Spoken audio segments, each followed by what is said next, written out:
Retinoids are one of the most researched and powerful ingredients that you can use for anti-aging. I'm going to show you how I use different forms at different times in my skincare routine to maximize this gold standard anti-aging ingredient. Let's get started.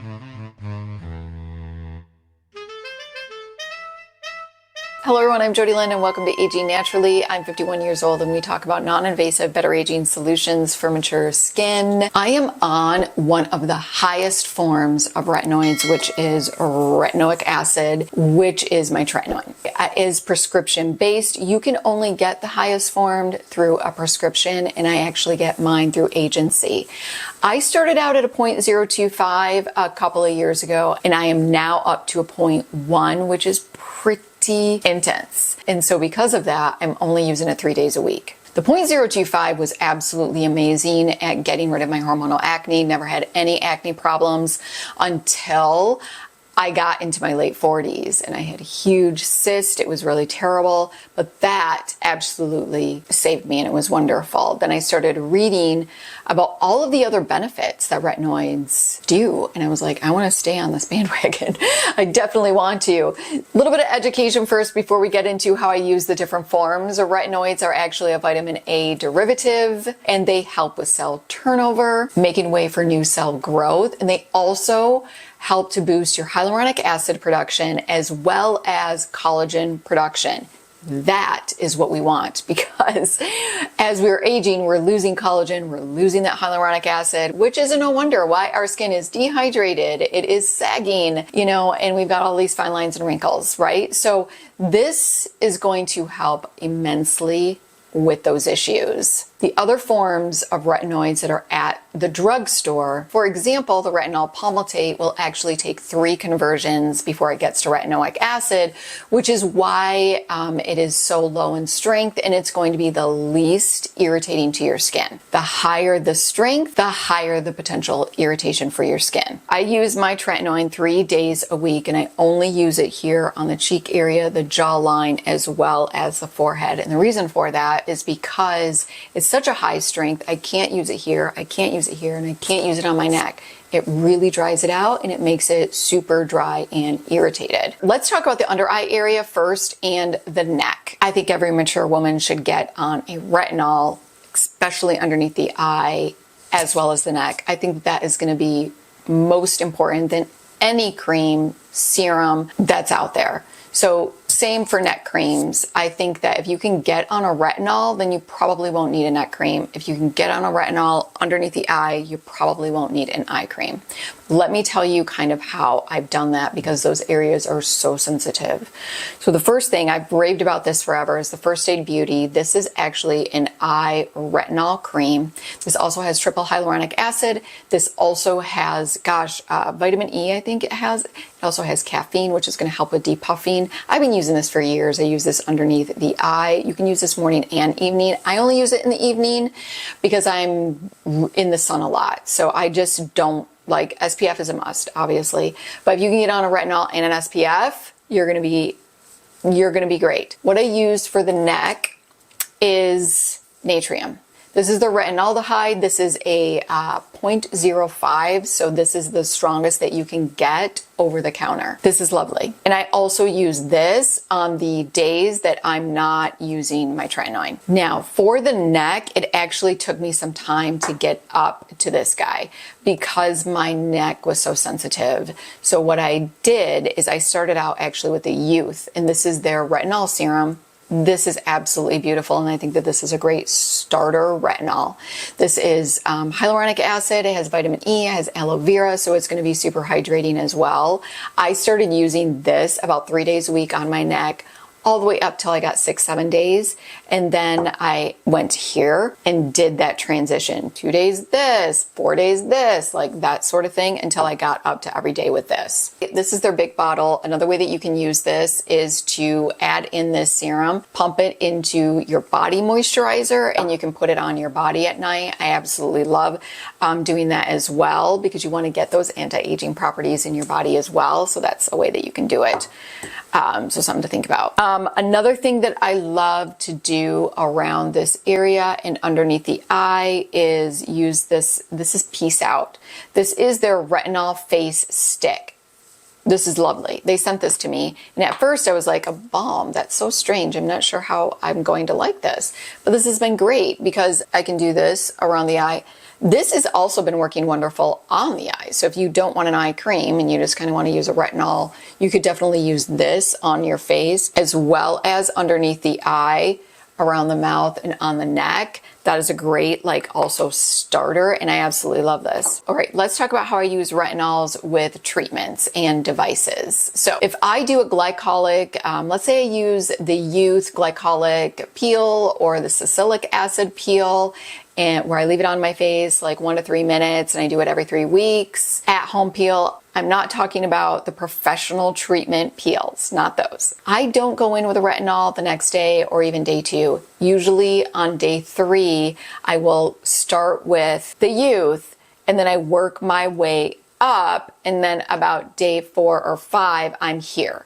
So it just, again, I'm like making that transition to ensure the least amount of irritation to my skin. And I really listen to my skin. If my skin is a little bit irritated, I'm going to take that night off of my retinoids, and I'm just going to add super hydration. Let's talk about if you medical microneedle. Now, I medical microneedle, and if you can use a retinol a few days after your medical microneedle session, it's going to be wonderful. That is one of the most effective ingredients to get in your after medical microneedling, because retinols produce collagen, and medical microneedling is collagen induction therapy. So you're just boosting that collagen production. So what I do, because I can't use this like until like day 6 or 7 after my medical microneedling session. So again, I start light. So I will use one of these for a few days. And then what I do, before even going to this guy, I will actually, I know this sounds really high maintenance, but I will use the Truth Treatment Systems. This is retinol at their 1%. So this is going to be stronger than this, okay? But not as strong as this. I hope that makes sense. I actually love this formula by Truth Treatments. It's kind of looks like an oil texture. This is actually their sample size, which I think is $50. I buy the sample size because it lasts forever, and I just don't use it, all the time. But this is something that you might want to look into if you don't want to use tretinoin and you wanted to get into, something that's pretty intense and strong, but not as irritating. You might want to look into this. But I will use this usually day 3 or 4 after medical microneedling before I get to this guy, and then I will then get to this guy, which is usually, like I said, either about day 5 or 6. Another retinol that I want to kind of throw out there that I've been actually really loving is a Selfless by Hyram. This is the retinol plus rainbow algae. I think that this is absolutely lovely. It's got niacinamide in it. It also has tranexamic acid with the rainbow algae, which is supposed to help even out skin tone from, I think, acne spots. It also has niacinamide, which is a great antioxidant to help protect your skin from environmental pollution. It has squalene. It's super hydrating. I think that this is wonderful. So this is something if you want to check out. Do you need a prescription-based retinol if you do not have hormonal acne? If you have not neglected your skin and you just feel like you've got a little bit of fine lines and wrinkles, then no, I really don't think you do. And over the counter, I think is going to do you just fine. I would probably get to the retinaldehyde if you can, starting out slow, of course, but I don't think that you're going to need a prescription based. If you have really neglected your skin, which was me, and have a lot of sun damage, I didn't start my skincare journey until I was 47 years of age, so I had a lot of work to do. So that prescription based tretinoin was, a miracle worker for me, honestly. So I think if you have neglected your skin, then this is going to be one of the best things that you could do for your skin. And of course, SPF daily. So when we're talking about devices, I get this question asked all the time. Do you use retinols right after your devices?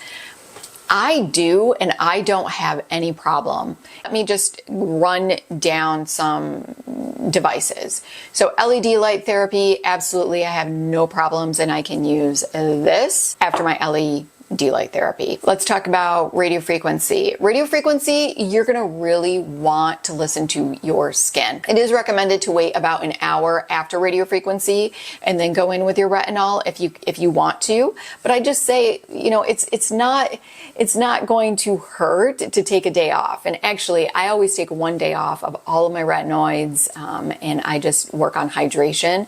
So I usually am not using retinoids for a full 7 days. I like to give my face a little bit of a break because I am putting my face through a lot of stress with the devices that I use, with radio frequency, with microcurrent, with medical microneedling, and retinoids, and glycolic peels. I mean, yeah. So I like to give my face 1 day a week where I'm not using any of those things and just working and focusing on hydration. Regarding radio frequency, listen to your skin. I usually can use my Tretinoin after it, but if my skin is a little bit irritated, I will definitely use a different form.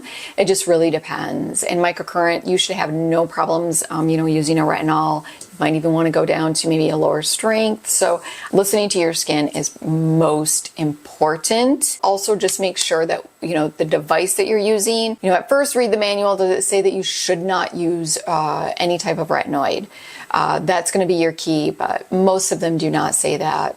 Some of the devices like the jowls, I think it says to, wait to use any irritating ingredients, wait at least a good 24 hours, which is what I do. And I have no problems with that as well. So listen to your skin or use a lighter form of retinoid, and I think you're going to be fine. Let me know if this was helpful. I'd love to know, do you use different forms, or do you just kind of stick right to the Tretinoin? Or we'd all love to know. Let me know what your favorite retinol is. I would love to know. So hopefully you like this video. If you did, go ahead and give it a like. Make sure you subscribe, hit the notification bell so you do not miss my upcoming videos. Until next time.